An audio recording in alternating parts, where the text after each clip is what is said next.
अवधूत चिंतन श्री गुरुदेव दत्त. श्री स्वामी समर्थ. तुम्हा सगळ्यांचं स्वामी श्रद्धा यूट्यूब चॅनलवर खूप खूप मनापासून स्वागत. स्वामी कृपेने तुमचा आजचा दिवस शुभ जाओ. स्वामी महाराज तुमच्या सर्व चांगल्या इच्छा पूर्ण करोत हीच मी माझ्याने प्रार्थना करते आणि आजच्या व्हिडिओला सुरुवात करते. आजच्या व्हिडिओमध्ये खूप महत्त्वाची खूप सुंदर माहिती बघणार आहोत. बघा, 21 तारखेला येत्या 21 जुलैला गुरुपौर्णिमा आहे आणि गुरुपौर्णिमेनिमित्त आपल्याला महाराजांची, आपल्या गुरूंची म्हणजे आपल्या स्वामींची भरभरून अशी सेवा करायची आहे. बघा, आपण स्वामींच्या सेवेत आलो आणि आपलं एक आयुष्यच बदलून गेलेलं आहे.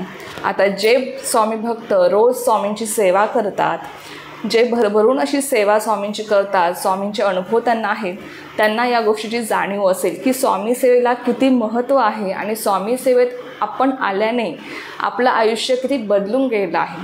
खरंच सांगते, आपण खूप भाग्यवान आहोत की आपण स्वामींच्या सेवेमध्ये आहोत. अजूनही असे अनेक जण आहेत की जे स्वामींच्या सेवेपासून वंचित आहे किंवा जे स्वामींची सेवा करू शकत नाही किंवा ज्यांना स्वामींची सेवा करायला आवडत नाही असं म्हटलं तरी चालेल. पण आपण खरंच खूप भाग्यवान आहोत की आपण त्यांची सेवा करू शकतो आणि स्वामींनी आपल्या त्यांच्या सेवेमध्ये आणलेलं आहे. ही खूप मोठी गोष्ट आहे आपल्यासाठी. आपलं आयुष्य बदलून गेलेलं आहे या सेवेमुळे. आता बघा, ज्यांना अनुभव आलेले नाही किंवा जे स्वामी सेवेत नवीन आहेत त्यांना बऱ्याच जणांचे असे प्रश्न असतात की ताई, आम्ही स्वामी सेवेत आल्यापासून माझे प्रॉब्लेम्स आणखी वाढले आहेत. तुम्हाला मी एकच सांगते, आपण स्वामींच्या सेवेमध्ये येतो ना, त्याच्यानंतर स्वामी एकच काम करतात की आपले भोग कमी करत असतात. जे कर्माचे भोग आपल्याला भोगायचे असतात ना, ते आपले आधी कमी करतात आणि जेव्हा आपले भोग भोगून होतात ना, तेव्हा स्वामी आपल्याला अनुभव देत असतात. कारण की आजपर्यंत आपल्या कर्माचे भोग सुटलेले नाही, ते आपल्याला भोगावेच लागणार आहेत आणि जोपर्यंत ते भोगून होत नाही तोपर्यंत आपल्या इच्छा आकांक्षा पूर्ण होत नसतात. म्हणून तुमचे प्रॉब्लेम्स वाढतात किंवा तुम्हाला असं वाटत आहे की स्वामींच्या सेवेत आल्यापासून माझे प्रॉब्लेम्स अजून म्हणजे वाढत आहेत, आमच्या घरात भांडणं होणं वगैरे सगळ्या गोष्टी. बघा, थोडे दिवस तुम्हाला त्रास होईल, पण त्यानंतर तुमचं जे काही आयुष्य असेल ना, तुम्ही स्वतः स्वामींना धन्यवाद म्हणाल की स्वामी मी तुमच्या सेवेमध्ये आले की तुम्ही मला तुमच्या सेवेमध्ये आणलं, यासाठी खरंच खूप धन्यवाद स्वामी की माझं आयुष्य आज इतकं बदलून गेलेलं आहे. बघा, जेव्हा आपण स्वामींची सेवा भरभरून करतो ना, बघा, एकदा का आपले भोग भोगून झाले, स्वामींच्या सेवेचा बॅलेन्स आपला मागे पडला ना, त्यानंतर आपल्या मनाने फक्त विचार करावा आणि स्वामींनी आपल्याला ते द्यावं. खरंच इथपर्यंत स्वामींची कृपा होते. हा अनुभव मी घेतलेला आहे. खरंच तुम्हाला सांगते की मनाने फक्त विचार करावा लागतो. बाकी जर ती गोष्ट माझ्यासाठी चांगली असेल ना, स्वामी माझ्या ओंजळीत लगेच ती गोष्ट टाकतात. हा अनुभव मला आहे आणि अनेक सेवेकरांना हा अनुभव असेल. खरंच सांगते, स्वामींची सेवा करायला अजूनही सुरुवात केली नसेल तर नक्की करा. आता गुरुपौर्णिमा आहे, आपल्या गुरूंसाठी आपल्याला सेवा करायची आहे. तर ही सेवा आपल्याला 21 दिवसांसाठी करायची आहे. जो कोणी ही सेवा भक्तियुक्त अंत करणार नाही, जो कोणी ही सेवा मनापासून पूर्ण श्रद्धेने निशंक राहून सेवा करेल ना, त्याला स्वामी आयुष्यामध्ये कधीही कशाचीही कमी पडू देणार नाही, त्याला भरभरून देतील. म्हणून सेवा करताना कंजूशी करायची नाही. आपल्याला जेवढी जास्तीत जास्त सेवा करायची असेल तेवढी करावी. आणि अशा विशिष्ट दिनी, जसं स्वामी प्रकट दिन, स्वामी पुण्यतिथी, आता गुरुपौर्णिमा आहे, अशा विशिष्ट दिनी जेव्हा आपण स्वामींची सेवा करतो ना, तेव्हा त्याचं फळ हे आपल्याला खूप जास्त पटीने मिळत असतं. त्या सेवेचा बॅलेन्स आपला मागे पडत असतो आणि तो बॅलेन्स आपल्याला कधी कुठे काम येईल हे आपल्याला माहीत नाही. तर सेवा काय करायची आहे ते बघा. 1 ते 21 जुलै तुम्हाला 21 दिवसांची स्वामींची सेवा करायची आहे. बघा, व्हिडिओ तुमच्यासोबत लवकर शेअर करत आहे, त्याचं कारण पण तसंच आहे, पुढे तुम्हाला समजेलच. तर आपल्याला स्वामींची कोणती सेवा करायची आहे ते बघा. श्री स्वामी चरित्र सारामृत या ग्रंथाचे आपल्याला 21 पारायण करायचे आहेत. 1 ते 21 अध्याय रोज वाचायचे आहेत. रोज या ग्रंथामध्ये 21 अध्याय आहेत, प्रत्येकाला माहीत असेलच. आणि हा ग्रंथ आपल्याला रोज वाचायचा आहे, म्हणजे याची आपल्याला 21 पारायणे करायची आहेत. आता बघा ताई, 1 तारखेपासूनच सुरुवात करायची का? किंवा बऱ्याच महिलांना मधामध्ये मासिक धर्म येईल, बरोबर? मग त्यांनी काय करायचं? त्यांनी माझा व्हिडिओ जेव्हापासून तुम्ही बघाल, आता तुम्ही आज जो व्हिडिओ बघितला, तुम्ही उद्यापासून सुरुवात करून द्या तुमच्या सेवेला, काहीच हरकत नाही. म्हणजे तुमचे जे काही 4-5 दिवस मध्ये स्किप होणार असतील ते तुमचे भरून निघतील. किंवा तुम्ही जर माझा व्हिडिओ लेट बघितला, जसं की 1 तारखेला बघितला, तर तुमचे जर 4-5 दिवस मध्ये स्किप होणार असतील तर तुम्ही प्रत्येक दिवसाला म्हणजे त्याच्या पुढे किंवा त्याच्या आधी तुम्ही प्रत्येक दिवसाला 2 वेळेस हा ग्रंथ वाचू शकता. म्हणजे सकाळी एक पारायण करू शकता, संध्याकाळी एक पारायण करू शकता. म्हणजे तुमचे 21 पारायण 21 तारखेला पूर्ण होतील. आपल्याला 21 तारखेला उद्यापन करायचं आहे, लक्षात घ्या. आणि जर तुम्ही लवकर सुरुवात केली आणि तुम्हाला जरी असं वाटलं की ताई माझे 18-19 तारखेपर्यंत माझे 21 पारायण पूर्ण होतील, तरीसुद्धा बघा 1-2 पारायण जर शिल्लक केले तर स्वामी आपल्याला म्हणणार नाहीत की तू 21 पारायण करणार होतील आणि 22-23 कसं काय पारायण केले. अजिबात नाही. उलट आपल्याला त्या सेवेचा फळ आपल्याला मिळणार आहे. आपली केलेली कोणतीही सेवा, साधं श्री स्वामी समर्थ जरी आपण म्हटलं दिवसातून, तरी ती सेवा आपली कधीही वाया जात नसते. स्वामी त्याचं आपल्याला फळ देत असतात. फक्त ते कधी कुठे कसं मिळालं ना, एवढी समजण्याची आपली कुवत असली पाहिजे. तुम्हाला स्वामी चरित्र सारामृत या ग्रंथाचे तुम्हाला 21 पारायणे करायची आहे. त्यानंतर 11 वेळेस तुम्हाला तारक मंत्र रोज म्हणायचा आहे. आता मी तुम्हाला ज्या काही सेवा सांगणार आहे त्यापैकी तुम्हाला जमेल त्या सेवा तुम्ही करण्याचा प्रयत्न करा. सगळ्या करणं शक्य असल्या तर सगळ्या करा, नाही शक्य त्यापैकी कुठलीही एक करा, काहीच हरकत नाही. 11 वेळेस रोज तारक मंत्र म्हणायचा आहे. 21 दिवस रोज 11 वेळेस मी तारक मंत्र म्हणणार असा संकल्प तुम्ही करू शकता. आणि त्याचबरोबर 1 ते 21 तारखेपर्यंत तुम्ही अखंड श्री स्वामी समर्थ या मंत्राचा जप करू शकता. अखंड तुम्ही नामस्मरण करू शकता. ताई आम्हाला स्वामींसमोर बसून करायला जमत नाही नामस्मरण, हरकत नाही. तुम्ही कामाच्या ठिकाणी करा, चालता फिरता करा, प्रवासात करा, कधीही कुठेही कसंही तुम्ही नामस्मरण करू शकता. तीसुद्धा तुमची सगळ्यात उच्च कोटीची सेवा असेल की तुम्ही श्री स्वामी समर्थ हे अखंड नामस्मरण तुम्ही करणार आहात. नामस्मरणाला बंधन नाही आहे, लक्षात घ्या. नामस्मरणाला बंधन नाही. नामस्मरण तुम्ही कधीही कुठे करू शकता. आणि सगळ्यात श्रेष्ठ सेवा म्हणजे नामस्मरण आहे. म्हणून नामस्मरण तुम्ही कधीही कुठेही करू शकता. तुम्हाला श्री स्वामी चरित्र सारामृत हा ग्रंथ, या ग्रंथाचे पारायण करायला वेळ नसेल, तारक मंत्र म्हणायला वेळ नसेल, तुम्ही श्री स्वामी समर्थ या मंत्राचा तुम्ही जप अवश्य करू शकता. पण ज्यांना शक्य आहे ना श्री स्वामी चरित्र सारामृत या ग्रंथाचं पारायण करणं, 21 दिवस तुम्ही रोज पारायण करा. 21 पारायण तुम्ही यांची करून बघा. ही जी सेवा आहे ना, ही तुम्हाला खूप काही देऊन जाईल, खूप काही देऊन जाईल. अनेक सेवेकरांनी याचा लाभ घेतलेला आहे. जे सेवेकरी प्रत्येक विशिष्ट दिनाला अशी सेवा करतात ना, त्यांना याचे अनुभव आहेत. आणि लक्षात घ्या, तुमची कोणतीही सेवा वाया जाणार नाही. त्यामुळे कंजूशी करू नका. जर तुम्हाला सगळ्या सेवा करणं शक्य असेल तुम्ही सगळ्या करा, नाही शक्य तर यापैकी कुठलीही तुम्ही एक सेवा करू शकता. बघा आता या झाल्या आपल्या गुरूंच्या सेवा. यापैकी तुम्ही कुठलीही सेवा करू शकता. आता सेवेची सुरुवात तुम्ही 1 तारखेला करा किंवा त्याआधी करा, संकल्प करून काहीच हरकत नाही. पहिल्या दिवशी ज्या दिवसापासून तुम्ही सेवेला सुरुवात करणार ना, त्या पहिल्या दिवशी तुम्हाला स्वामींसमोर नारळ खडीसाखर ठेवायचं आहे. तुमच्या जवळपास स्वामींचं केंद्र, मठ, मंदिर असेल तिथे जाऊन तुम्ही नारळ खडीसाखर ठेवू शकता.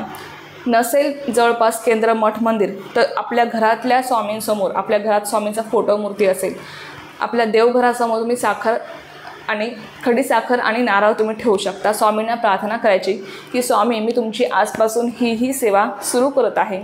माझ्या प्रयत्नांना यश द्या. तुमची जी काही इच्छा असेल ती मनापासून तुम्ही स्वामींना सांगा. अर्थात आपण सांसारिक माणसं आहोत आणि आपल्या अडचणी, आपल्यावर जी काही संकटे आहेत, दुःख आहेत, त्याची आपल्याला काळजी असतेच, बरोबर. दुःख, अडचणी स्वामींना सांगा. त्यानंतर तुम्ही संकल्प स्वामींना सोडायचा आहे. संकल्प कसा करायचा तुम्हाला सगळ्यांना माहीत असेल. नसेल माहीत तर तो पण व्हिडिओ आपल्या चॅनलवर आहे, त्याची लिंक मी तुम्हाला डिस्क्रिप्शन बॉक्समध्ये देईल, तो तुम्ही अवश्य जाऊन बघा. संकल्प सोडताना तुम्ही तुमची इच्छा स्वामींना सांगू शकता की स्वामी मी या गोष्टीसाठी हे पारायणे करत आहे. आणि ते नारळ आणि खडीसाखर जे काय आहे ते तुम्ही जवळपास तुमच्या दत्त महाराज जिथे कुठे मंदिर असेल ना तिथे जाऊन तुम्हाला ते ठेवायचं आहे. संकल्प सोडल्यानंतर तुम्हाला तुमच्या सेवेला सुरुवात करायची असते, लक्षात ठेवा. फक्त संकल्प करताना कधीही अखंड मी पारायणे करेल असं म्हणायचं नाही. कारण की मग अखंड आपण शब्द जेव्हा मनात वापरतो ना तेव्हा आपल्याला खंड पडू देता येत नाही. महिलांना मध्ये मासिक धर्म येतो तर मग त्यांचं ते अखंड होणार आहे, तर मध्ये 4-5 दिवस खंड पडणार आहे. किंवा तुम्हाला पण एखाद्या दिवशी जर कुठे काम असलं, बाहेरगावी जावं लागलं तर तुमचा तो खंड पडणार आहे. म्हणून अखंड शब्द न वापरता मी फक्त 21 पारायणे करील असं तुम्हाला म्हणायचं आहे. म्हणजे कसं, तुमचा मध्ये खंड जरी पडला नंतर तुम्ही दुसऱ्या दिवशी तुम्ही तुमची सेवा वाढवू शकता. म्हणजे कालची सेवा तुम्ही आज पण करू शकता, म्हणजे आजची पण आणि कालची पण, अशा दोन्ही सेवा तुम्ही आज करू शकता. फक्त संकल्प करताना अखंड शब्द तुम्हाला मध्ये वापरायचा नाही, लक्षात ठेवा. तर अशापर्यंत तुम्हाला संकल्प करायचा आहे आणि स्वामींना तुमची इच्छा सांगून तुम्हाला तुमच्या सेवेला सुरुवात करायची आहे. तर बघा, संकल्प सोडला आहे, स्वामींना तुम्ही तुमची इच्छा पण सांगितलेली आहे, पण त्यानंतर तुम्ही सेवेला सुरुवात करणार. पण रोज स्वामींना मागत बसू नका की स्वामी प्लीज मला हे द्या, प्लीज मला हे द्या, स्वामी प्लीज माझी इच्छा पूर्ण करा, असं अजिबात नाही. रोज तुम्हाला मागायची गरज नाही आहे, तुम्हाला फक्त मग सेवा करायची आहे, लक्षात घ्या. नाहीतर कधी कधी असं होतं ना की आपण आपली ती सेवा आहे ना आपण करतोय, पण जर एकच गोष्ट आपण स्वामींना सतत मागत असू, याचा अर्थ असा होतो की ती सेवा आपली स्वार्थी आहे. म्हणजे आपल्याला ती गोष्ट मिळावी म्हणून आपण स्वामींची सेवा करत आहोत. आपल्याला निस्वार्थी मनाने स्वामींची सेवा करायची आहे, लक्षात घ्या. कोणताही स्वार्थभाव मनात ठेवायचा नाही. तुम्हाला जर ज्यांना इच्छा आहे ना, काही मी संकल्प नाही करणार, मी फक्त स्वामींची सेवा करणार आहे, फक्त स्वामींसाठी मी सेवा करणार आहे, तरीसुद्धा तुम्ही सेवा करू शकता, काहीच हरकत नाही. निस्वार्थी मनाने केलेल्या सेवेचं फळ हे खूप पटीने जास्त मिळत असतं, लक्षात घ्या. तो खूप मोठा बॅलन्स असतो आपल्या सेवेचा. आणि ही सेवा चालू असताना 21 दिवस मांसाहार खायचा नाही. तुमच्या घरात जर बनवला जात असेल किंवा बनवून द्यावा लागत असेल, तुम्ही बनवून द्या, तुम्ही तुमच्या घरातल्यांना खाऊ द्या, पण जो कोणी सेवा करणार आहे त्या व्यक्तीने मांसाहार 21 दिवस करायचा नाही, नाहीतर तुम्हाला तुमच्या सेवेचं फळ मिळणार नाही, लक्षात घ्या. त्यानंतर ब्रह्मचर्याचं पालन करण्याची तुम्हाला गरज नाही. म्हणजे हे नियम तुम्हाला पाळायचे आहेत आणि मग तुम्हाला सेवा करायची आहे. तर मला तरी वाटतं की प्रत्येक स्वामी भक्ताने ही सेवा करावी, भरभरून सेवा करावी. आपल्या परीने जशी जमेल तशी तुम्ही सेवा करा, आपल्या यथाशक्तीनुसार करा. स्वामी नाही म्हणत की तू तुझे कामधंदे सोडून माझ्यासाठी बस, मला वेळ दे, असं अजिबात नाही. पण आपल्या कामातला वेळ काढून आपण स्वामींची किती सेवा करतो ना, हे मात्र स्वामी बघतात. जरी तुम्हाला कामं असतील पण स्वामींना माहीत आहे की तू माझ्यासाठी किती वेळ काढू शकतो. त्यामुळे आपण सगळ्या जगाला फसवू शकतो, पण स्वामींना अजिबात नाही. म्हणून आपल्या कामातून आपल्याला वेळ काढून आपल्या स्वामींची सेवा करायची आहे. नाही तुम्हाला सेवा करायला जमत, तुम्ही अखंड नामस्मरण करा, स्वामींची सतत आठवण काढा, ती सुद्धा तुमची खूप मोठी सेवा आहे, लक्षात घ्या. ते स्वामी आपले गुरु आहेत.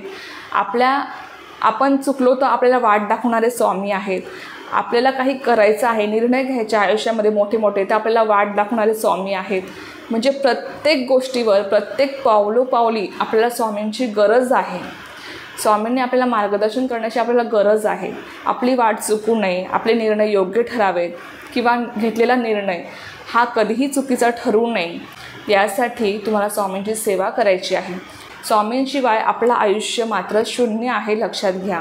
तुम्ही खरे स्वामी भक्त असाल ना, 2 मिनटं हा विचार करा की स्वामी जर माझ्या आयुष्यात नसते तर माझं काय झालं असतं. मग तुम्हाला तुमच्या प्रश्नाचं उत्तर मिळेल की खरंच स्वामी माझ्या आयुष्यामध्ये आहे तर किती मोठा आधार मला आहे. म्हणून सांगते की स्वामींची सेवा करायला चुकू नका. जेव्हा जेव्हा संधी मिळेल ना, तेव्हा तेव्हा त्या संधीचं सोनं तुम्हाला करायचं आहे. जेव्हा जेव्हा तुम्हाला संधी मिळेल ना स्वामींची सेवा करण्याची, तेव्हा ती संधी मात्र चुकवू नका. बघा, स्वामी आपल्याला देतच राहणार. आपल्या भक्तांचं पण काम आहे की स्वामींची सेवा करणं. बघा, आपल्या आयुष्यामध्ये एवढे संकट असताना, दुःख असताना, फक्त क्षणभर जरी आपण आपल्या स्वामींसमोर जाऊन बसलो तरी आपल्या मनाला एक शांती मिळते, एक मनाला आधार मिळतो की स्वामी आपल्या आयुष्यामध्ये आहे. त्यामुळे मला आता भिण्याचं काही कारण नाही. हा एक आवाज आहे ना, आपल्या आतूनच येतो. म्हणजे एक मनाला शांती मिळते स्वामींसमोर बसल्यावर. तर तुम्ही विचार करा की जेव्हा आपण स्वामींची सेवा करत असू, या सगळ्या सेवा आपण जर करणार असाल तर आपल्या मनाला शांती मिळेलच, त्याचबरोबर आपलं आयुष्य पण उजळून जाणार आहे. म्हणून कृपया करून ही संधी सोडू नका आणि प्रत्येक स्वामी भक्तापर्यंत ही माहिती नक्की पोचवा, जेणेकरून त्यांच्याकडनं पण सेवा घडेल आणि त्यांनी जर सेवा केली, त्यांचं आयुष्य जर उजळलं, तर अर्थात तुमच्याकडनं पण ती एक स्वामी सेवा घडणार आहे. तर चला, ही एक खूप छोटीशी पण खूप महत्त्वाची माहिती होती जी माझ्यासोबत शेअर करायची होती. तर झालेली सेवा मी स्वयंमांशाने रुजू करते आणि आजचा व्हिडिओ इथेच थांबवते. तुम्हाला जर माहिती आवडली असेल तर व्हिडिओला लाईक, शेअर, सबस्क्राईब करायला विसरू नका. पुन्हा भेटूया अशाच एका नवीन व्हिडिओसोबत किंवा नवीन शेअरसोबत. तोपर्यंत सर्वांना श्री स्वामी समर्थ. जय जय स्वामी समर्थ.